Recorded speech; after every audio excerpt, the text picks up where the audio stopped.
Voilà, aujourd'hui, la médecine se décline en 4 P. Elle se veut prédictive, préventive, de précision et participative.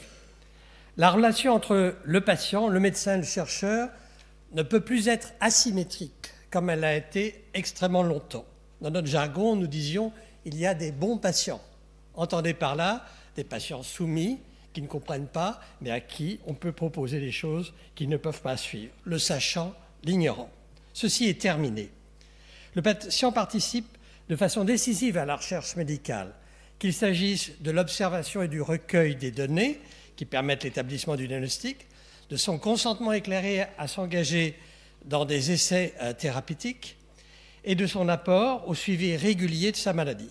Chacune de ces étapes nécessite une coopération étroite entre patients, chercheurs, médecins et soignants dans le respect d'une éthique bien comprise et acceptée. Je voudrais articuler mon propos sur 4 mots. Savoir, partager, participer et établir des partenariats. Savoir. Pour pouvoir participer, partager, il faut savoir.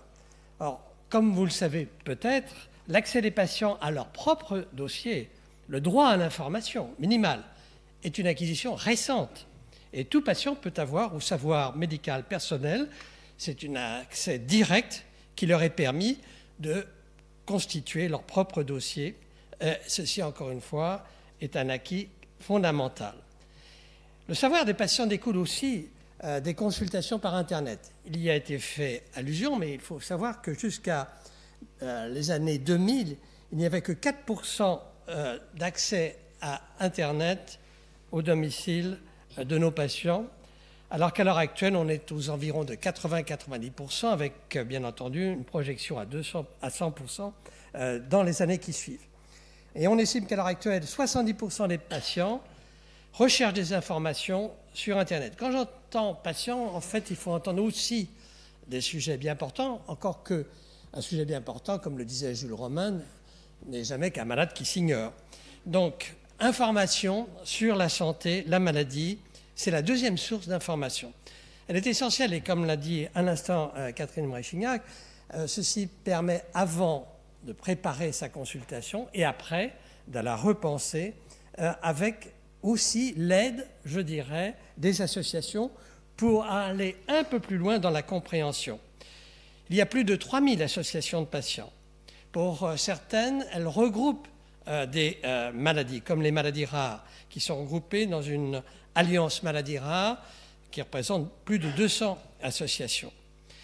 Il y a aussi l'INSERM qui joue un rôle important avec ses rendez-vous santé qui permettent de comprendre et de faire dialoguer chercheurs, médecins, avec des rencontres soit nationales, soit régionales. Et le bilan est impressionnant puisqu'il y a eu plus de 1500 participants au cours de ces rendez-vous impliquant 650 chercheurs, 90 associations. Il y a plus encore. La loi HPST, c'est-à-dire Hôpital, Patient, Santé, Territoire de juillet 2009, fait obligation de l'éducation thérapeutique. Un sujet d'ailleurs qui a été longuement débattu, discuté au niveau de l'Académie nationale de médecine. Selon l'OMS, l'éducation thérapeutique du patient est un processus continu, intégré dans les soins centrés sur le patient.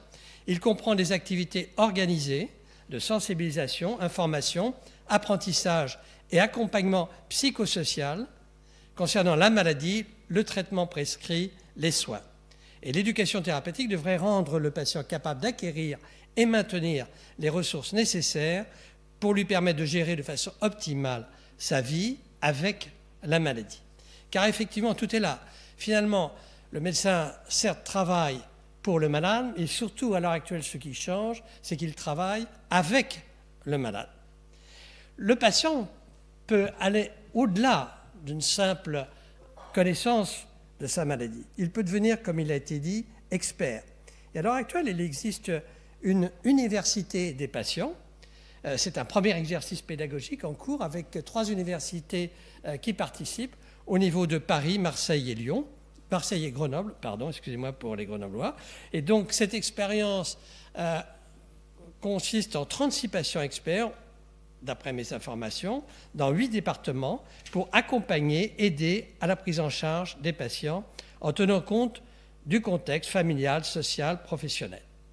Et à terme, et c'est important, un diplôme de patient expert peut être projeté avec un statut et donc nous arrivons réellement, au fond, à passer du soignant au soigné et du soignant au soigné.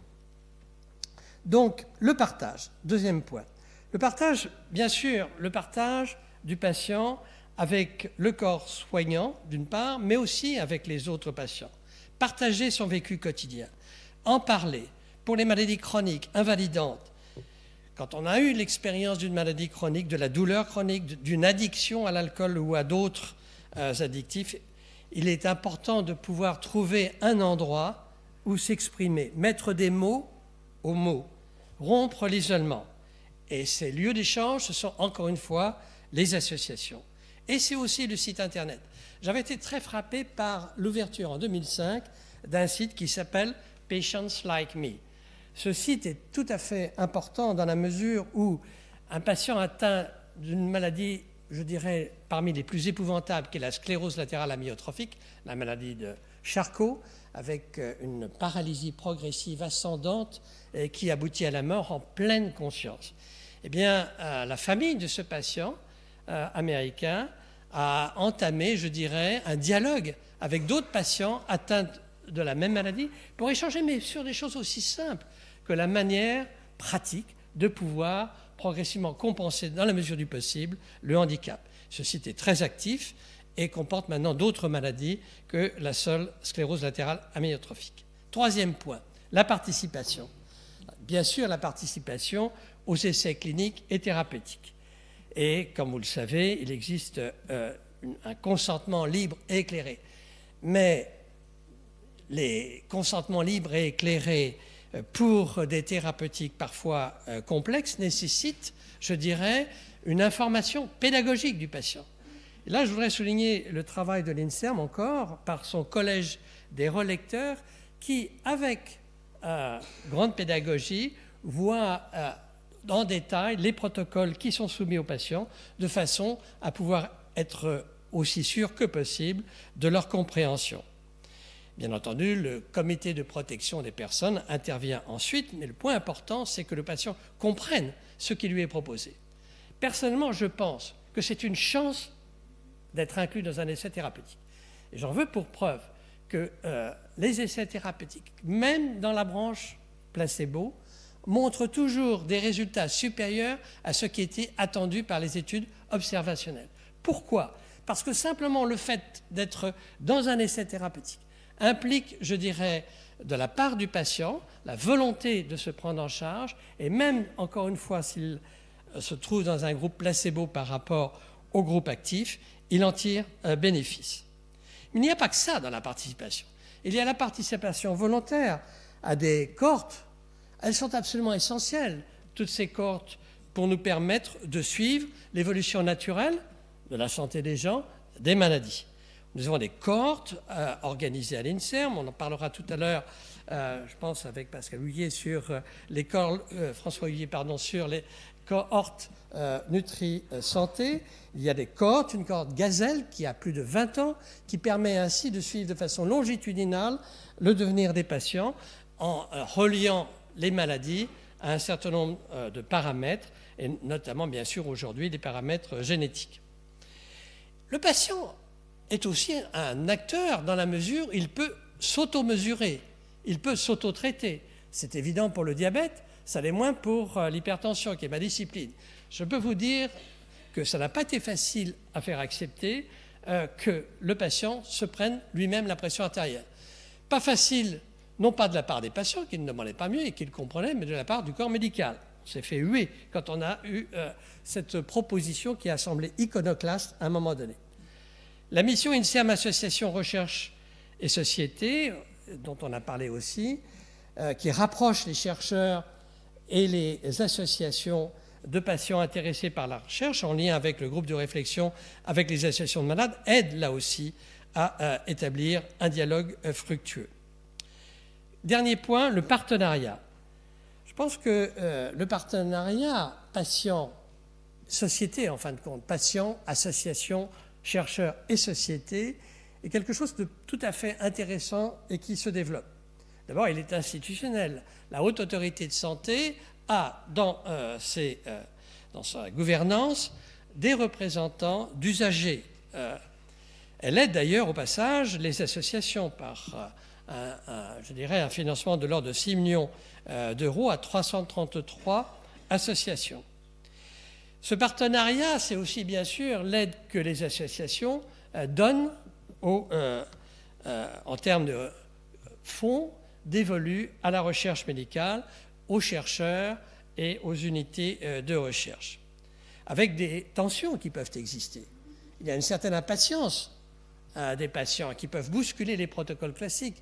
On l'a vu avec ACT UP pour le sida, qui a fait d'ailleurs bouger les lignes en matière d'essais thérapeutiques, car on est passé d'une stratégie classique traditionnelle d'essais comparatifs à un autre type de stratégie qui est tout à fait intéressante et qui a permis d'obtenir des résultats.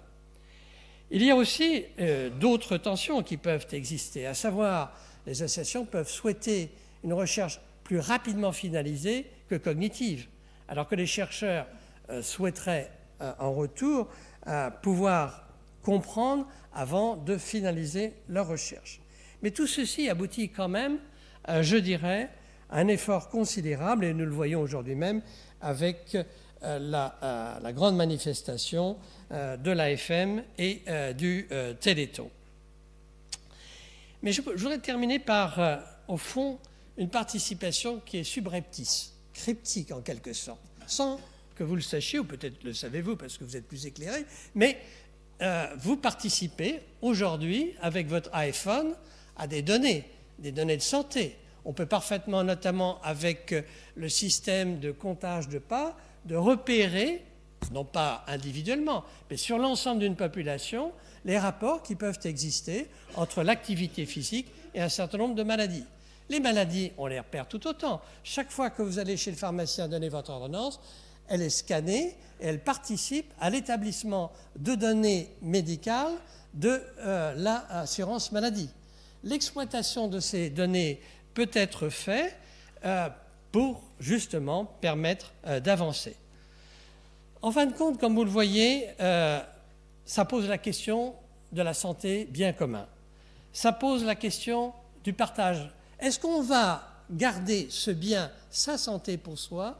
Est-ce qu'on le partage? Après tout, nous bénéficions de la vaccination des autres. Nos enfants bénéficient de la vaccination de l'ensemble de la société. Et donc, je pense que ce partage que nous avons à l'heure actuelle à faire, patients, chercheurs, associations, va au-delà de simples faits que je vous ai décrits pour poser la question plus générale de la santé comme bien commun, comme bien à partager, avec bien entendu en corollaire toute la grande question de la protection des données. En même temps, je ne l'oublie pas, mais je pense que nous avons fait un grand pas en avant, notamment avec les technologies que je vous ai indiquées, pour faire en sorte que la médecine évolue.